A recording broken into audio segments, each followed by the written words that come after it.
kuma yaya za ka gane in matar aure tana zina? Ba ka da wata hanya. Kuma rashin tsoron Allah ne akwai shi.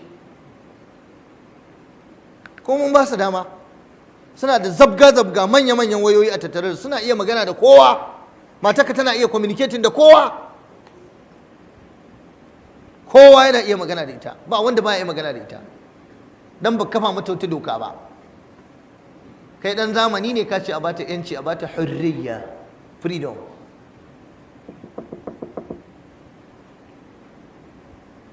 So wannan bawan Allah matar aure ne ta kira shi ta yaudare shi. To kenan masu aure sai su kula da iyalinsu. Duk inda matarka za ta je, inda hali, goya ta a mota, dauke ta ka kai ta, sa ta a gaban mota, kuna hira kuna tafiya. Karfe minti nawa za ki fito? A yau minti ba wani mai ne, ku je ku gaisa kawai ku dawo, ba wani matsala ai. Wallahi ba ta kurawa. In za ka jira ta, kwantar da kujera ka jira ta, ba laifi. A ce ma direba ne, an fada din sai me. In na ga dama zan ba ku labarin mutumin da shi da kan nasa ya kai matar tasa, dan ka san halin da ake ciki. Da kansa ya kai matar tasa wani gida, ya tafi ya je ya dawo, ta ba shi awa 2 awa 3, sai ya canja lokacin, sai ya dawo kafin lokacin. Da ya dawo kuma insha Allah ya tarar bata gidan, kuma wannan gidan ta tambaye shi za ta je. Tana ina? Yara suka ce mata ai ta fita ta tafi can. Akwai wani abokinsa kuma daman ya san yana neman ta, nema na fasadi, ashe cap gidan abokin ta tafi, kuma hakan aka yi.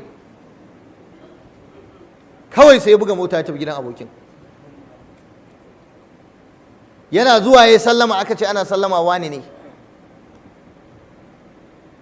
wani ne, wani ne, kuma tana cikin gidan, kuma suna tare da mutumin, tunda yana da ɓangarensa yana da gidansa. An yi waya da shi, ya buɗe ƙofa ta shiga, matansa ma ba su sani ba.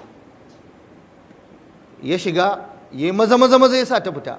Da Allah ya zo tonan asirinta, sai ta manta gyalanta akan santa tebul ɗin falon mutumin. Ta yi maza ta fita ta wacce kofa, shi kuma ya shigo. Yana shigowa sai Allah ya nuna masa ga gyalen matarsa a wurin, ta manta gyale ko dan kwali. Suka zauna suka gaisa suka yi hira kaza kaza, ta ciki na ciki. Sai bayan ya koma sai aka ce masa ta koma. Ya bincika kuma aka ce mai nan ta zo. Suna da yaudara ta fi 1000. Shi yasa in za ka yi aure, ka auri mace mai amana mai aminci.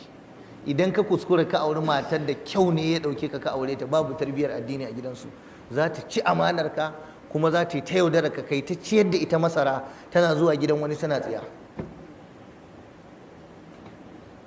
Ba na san irin waɗannan maganganun, suna damuna, ko na tashi daga karatu wallahi suna damuna wallahi matuƙa. Amma kuma dole na gaya muku, saboda halin da muke ciki babu amana.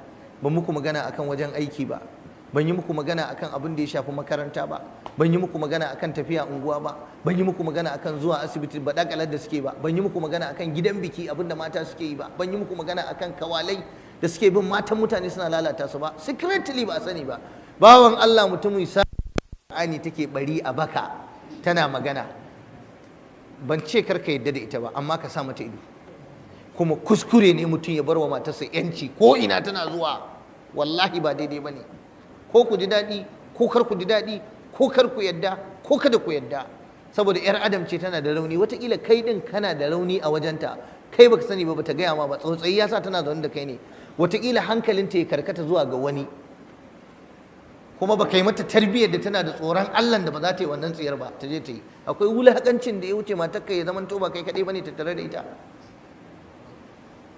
Ku je ku ga makarantun, malaman su ma a makarantun lakcarori suka kyale su.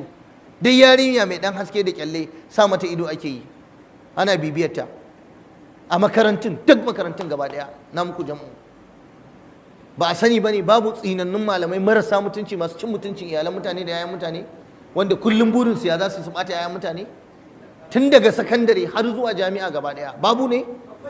Akwai mana, suna nan, kowa ya sani. Yaya mutum zai zo ya bar mutuncinsa, iyalinka, mutuncinka, yarka, naman jikinka ne, tsokar jikinka ne, kamar mutum ne fa, yarka fa kamar kai ne fa, wani ya je ya barna da kai. Ka zuba ido kawai ka kyale, saboda zamananci za ta yi boko, burinmu boko, an kai ta boko, za ta yi boko, halal ne komai ma ta je ta yi. Ka je ka ga matan auren yadda suke zabga kwalliya idan za su tafi makarantar boko, ai muna karantawa makarantun muna gani, wata in ka ganta wallahi turare malam sai kai wajen minti 5 kana shakan turarenta wallahi, saboda mijinta yana da hali. Turare shi ya manta da karatunsa, ya manta da imaninsa, yanzu ya je ya fada. Ba a nan gurin muka gaya muku wani yaro ya turo mana mu yi masa addu'a a nan a Facebook, ya haɗu da wata yarinya yar Benue, suna yi har wata ran tace za ta kawo mai ziyara nan Kano, ya je ya tare ta a Na'ibawa ne ko ina ne, ya dauko ta ya taho da ita, ce ya kama mata daki, suka zo suka yi lalata da ita. Yaro mai hankali, sai da suka gama lalatan da ita ta ce masa tana da kanjamau. Yarinya ce budurwa yar Benue kafira, a Facebook ya haɗu. A nan masallacin mun karanta wannan tambayar, ya ce a taimaka mai, yana da yar habatu sau daɗinsa a yi masa karatu ko za ta yi maganin kanjamau. Ba nan ya kawo ba.